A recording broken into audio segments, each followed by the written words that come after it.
اعوذ باللہ من الشیطان الرجیم بسم اللہ الرحمن الرحیم سنفرغ لکم ایہا الثقلان فبأی آلاء ربکما تکذبان یا معشر الجن والانس ان استطعتم ان تنفذوا من اقطار السماوات والارض فانفذوا لا تنفذون الا بسلطان فبأی آلاء ربکما تکذبان یرسل علیکما شواظ من نار ونحاس فلا تنتصران فبأی آلاء ربکما تکذبان فإذا انشقت السماء فكانت وردة كالدهان فبأي آلاء ربكما تكذبان صدق اللہ العظیم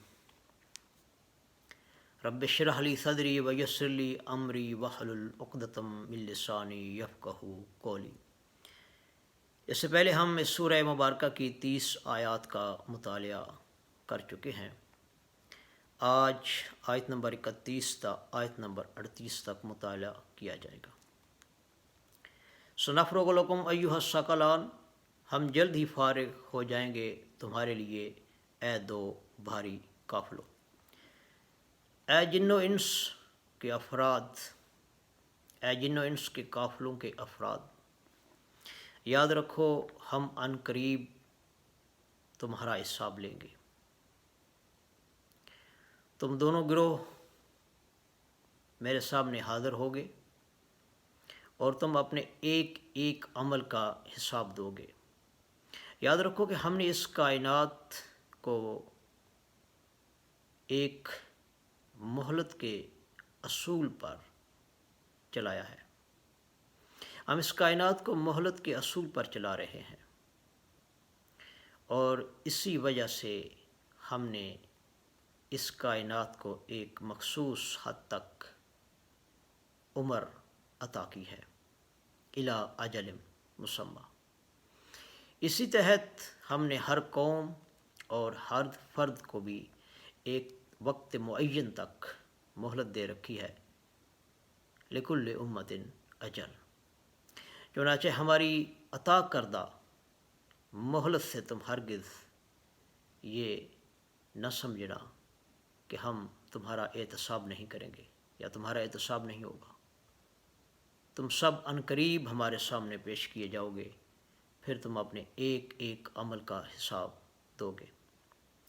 فبأی آلاء ربکما تکذبان، تو تم دونوں اپنے رب کی کون کون سی نعمتوں اور قدرتوں کا انکار کرو گے۔ یا معشر الجن والانس ان استطعتم ان تنفذوا من اقطار السماوات والارض فانفذوا، اے گروہ جن و انس اگر تم طاقت رکھتے ہو تو آسمانوں اور زمین کے کناروں سے نکل بھاگو تو نکل بھاگو۔ لا تنفذون الا بسلطان، تم نکل نہیں سکو گے مگر اللہ کی سنت کے ساتھ۔ یہ آیت مبارکہ مشکلات القرآن میں سے ہے۔ جب تک کائنات سے متعلق انسان کا علم مزید ترقی نہیں کر جاتا، اس آیت کا پورا مفہوم شاید سمجھ میں نہ آ سکے۔ اس وقت تک پورا مفہوم شاید سمجھ میں نہ آ سکے جب تک کہ اس کائنات کے متعلق، اس کائنات کے بارے میں انسان کا علم مزید ترقی نہیں کر جاتا۔ اور موجودہ صورتحال یہ ہے کہ انسان اپنی تمام تر سائنسی ترقی کے باوجود بھی ابھی تک اس سولر سسٹم کے کسی ایک سیارے تک بھی رسائی حاصل نہیں کر سکا۔ اور دوسری طرف جہاں تک جنوں کی استطاعت کا تعلق ہے، سورہ الحجر کی آیت نمبر 17 کی روشنی میں، تو وہ سولر سسٹم کی حدود کے اندر گھوم پھر سکتے ہیں، مگر وہ بھی اس سولر سسٹم کی حدود کو پھلانگنے کی استطاعت نہیں رکھتے۔ اور دوسری طرف اقطار السماوات والارض کی وسعتوں کا اگر اندازہ لگایا جائے تو اس کے مقابلے میں سولر سسٹم، پورا نظام شمسی، اس کی حیثیت ایک نقطے کے برابر ہے۔ اور اس تحقیق کی روشنی میں اس پوری کائنات کی وسعتوں کے سامنے اگر دیکھا جائے، اس آیت زیر مطالعہ کی روشنی میں گروہ جن و انس کی بے بسی اور بے بضاعتی کا اندازہ لگایا جا سکتا ہے۔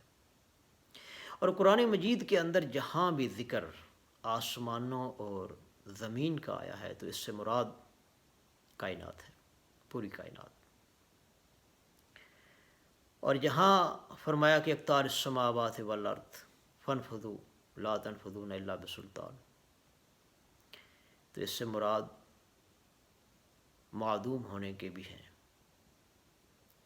ممکن ہے کہ اس سے مراد معدوم ہو جانا، جس طرح کہ کل قیامت والے دن جو عذاب کے مستحق لوگ ہوں گے وہ یہ تمنا کریں گے، خواہش کریں گے، سورہ نساء کے اندر ہے، یومئذ یود الذین کفروا وعصوا الرسول لو تسویٰ بہم الارض ولا یکتمون اللہ حدیثا۔ اس دن تم دیکھو گے، اس دن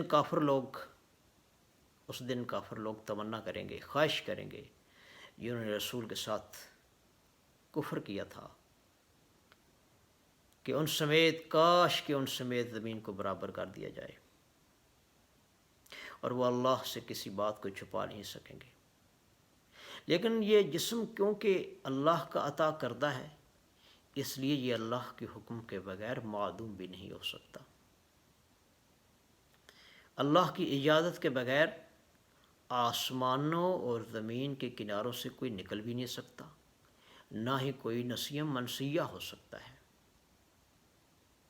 کیونکہ اس پوری کائنات پر پورا کنٹرول اور قبضہ، پوری قدرت وہ رب تعالیٰ کو حاصل ہے۔ فَبِأَيِّ آلَاءِ رَبِّكُمَا تُكَذِّبَانِ، تو تم دونوں اپنے رب کی کون کون سی نعمتوں اور قدرتوں کا انکار کرو گے۔ یُرْسَلُ عَلَيْكُمْ أَشْوَاظٌ مِّن نَّارٍ وَنُحَاسٌ فَلَا تَنتَصِرَانِ، تم پر پھینکے جائیں گے بھڑکتی ہوئی آگ کے شعلے اور دھواں، تو تم لوگ بدلہ نہیں لے سکو گے۔ فَبِأَيِّ آلَاءِ رَبِّكُمَا تُكَذِّبَانِ، تو تم دونوں اپنے رب کی کون کون سی نعمتوں اور قدرتوں کا انکار کرو گے۔ فَإِذَا انشَقَّتِ السَّمَاءُ فَكَانَتْ وَرْدَةً كَالدِّهَانِ، پھر جب آسمان پھٹ جائے گا اور ہو جائے گا گلابی تیل کی تلچھٹ جیسا۔ فَبِأَيِّ آلَاءِ رَبِّكُمَا تُكَذِّبَانِ، تو تم دونوں اپنے رب کی کون کون سی نعمتوں اور قدرتوں کا انکار کرو گے۔ سبحان ربک رب العزت عما یصفون وسلام علی المرسلین والحمد للہ رب العالمین۔